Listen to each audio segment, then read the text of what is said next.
Welcome back to this course on Ikigai. In the previous video, we explored that uncomfortable feeling when your life looks successful from the outside but doesn't feel fulfilling on the inside. We talked about how that sense of misalignment isn't a failure, it's a signal. Today, we're going to dig deeper into why so many of us end up in that position even though we've been trying to do everything right. To do that, we need to talk about two powerful forces that quietly shape our lives. The first is what people often call golden handcuffs. The second is the invisible map of success you were handed long before you consciously chose it. Let's start with golden handcuffs. The phrase sounds dramatic, but the experience is very common. Golden handcuffs are what happen when the rewards of your current life, money, status, security, approval, become the very things that keep you stuck in a situation that no longer fits you. It's like wearing a beautiful bracelet that also happens to be locked to your wrist. It looks good, it gets you compliments, but it also limits your movement. Think about a well-paying job that covers your mortgage, your kids' activities, maybe a couple of holidays a year. Think about a title that commands respect at family gatherings or among your peers. Think about the sense of safety that comes from knowing what your next paycheck will be. None of these are bad on their own. In fact, they're often very important. But when the price of keeping them is that you have to keep ignoring what you really want or who you really are, they turn into handcuffs. This is exactly what happened to Sarah. She didn't stay in her accounting career for years because she loved reconciling accounts. She stayed because it was respected and predictable. It fit the story of a good career.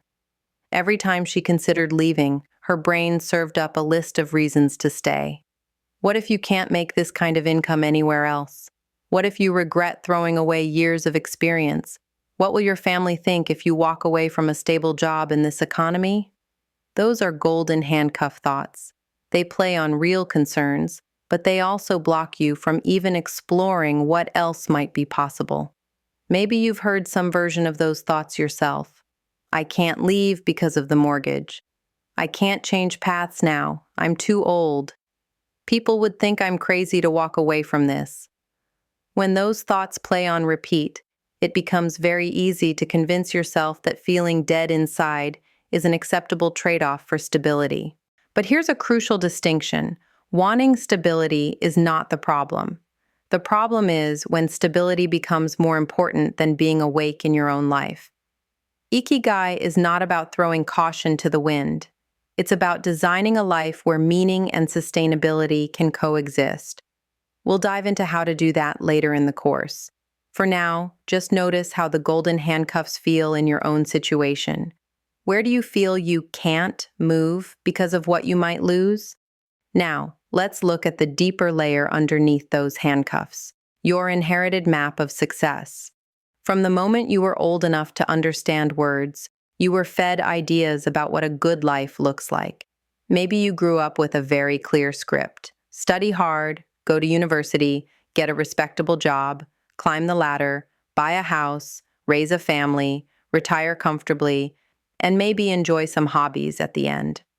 That story might have come from your parents, from teachers, from your culture, or from the media around you. For many people, that map works well enough for a while. It provides direction, structure, and a clear set of goals. The challenge is that this map is general and simplified. It doesn't know anything about your specific passions, your unique strengths, how your values might change over time, or how the world itself is evolving.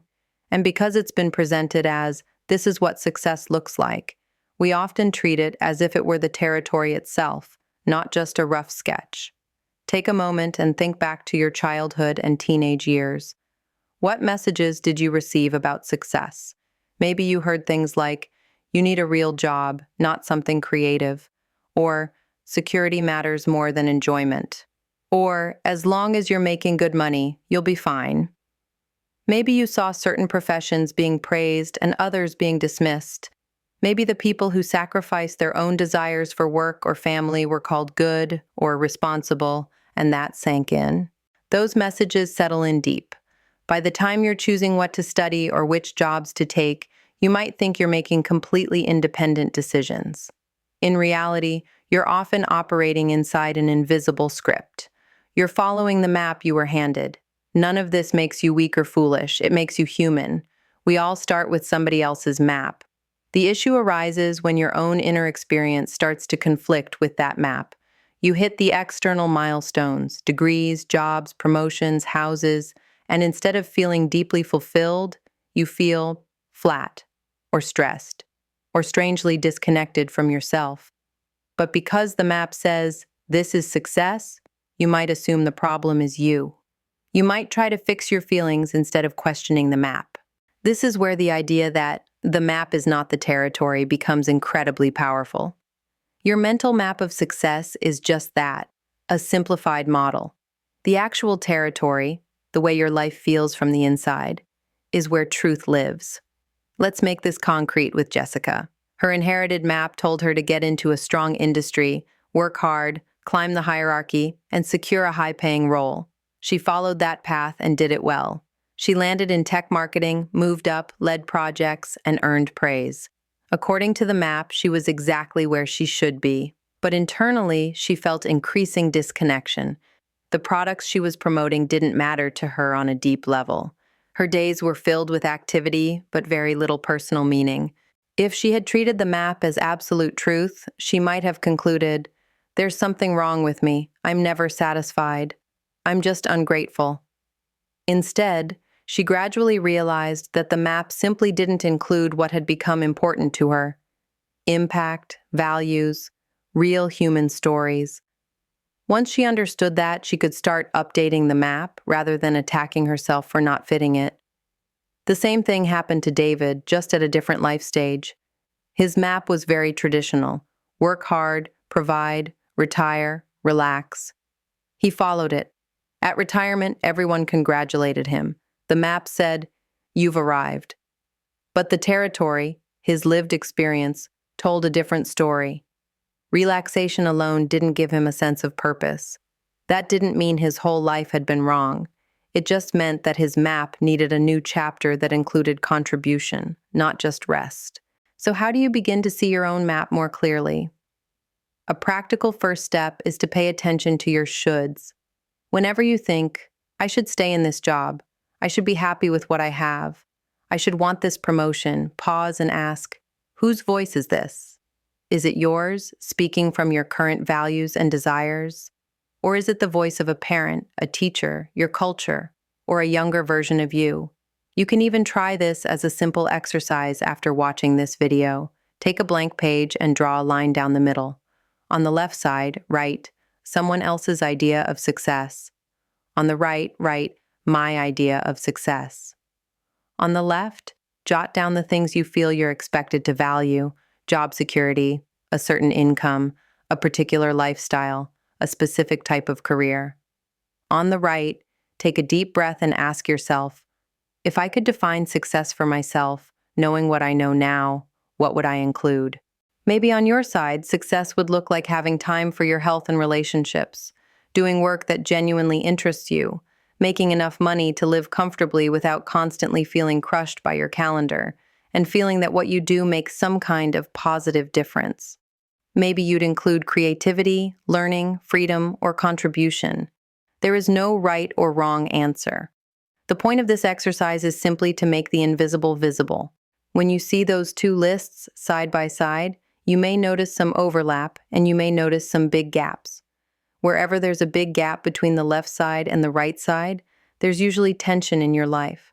That's often where the emptiness, frustration, or restlessness is coming from. Recognizing this can be emotional. You might feel regret. Why did I spend so many years chasing someone else's definition of success? You might feel fear. If I try to live my definition, I could lose what I've built. You might feel confusion. I'm not even sure what my definition is yet. All of that is normal. You're starting to see the map instead of being unconsciously driven by it. Here's the encouraging part. The fact that you can see it means you can change it. You are not stuck with the script you were handed at 16 or 22 or 30. You are allowed to update your definition of success as you gain more experience, more self-awareness, and a clearer sense of what gives your life meaning. The golden handcuffs and the inherited map can make change feel impossible. I can't leave. I'm too invested. I can't shift. Everyone expects this from me. I can't rethink my life. It's too late. But as we go through this course, you're going to see that you don't need to burn everything down to move toward Ikigai.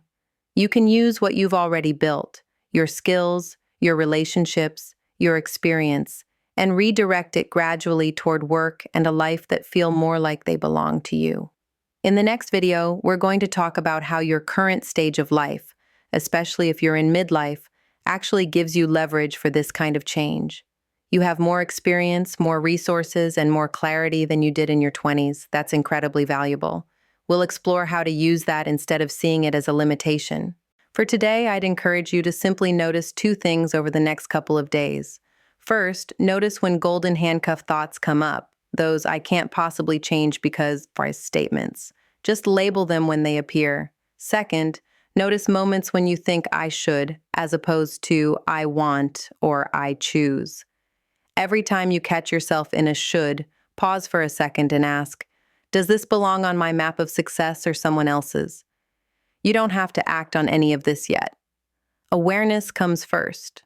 Once you can see your current map and the handcuffs clearly, we can start designing new experiments and directions from a place of clarity instead of confusion.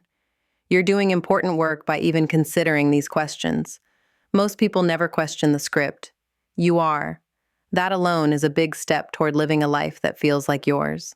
In the next video, we'll look at how your age, your experience, and even your sense of urgency can become a powerful advantage as you move toward your Ikigai. I'll see you there.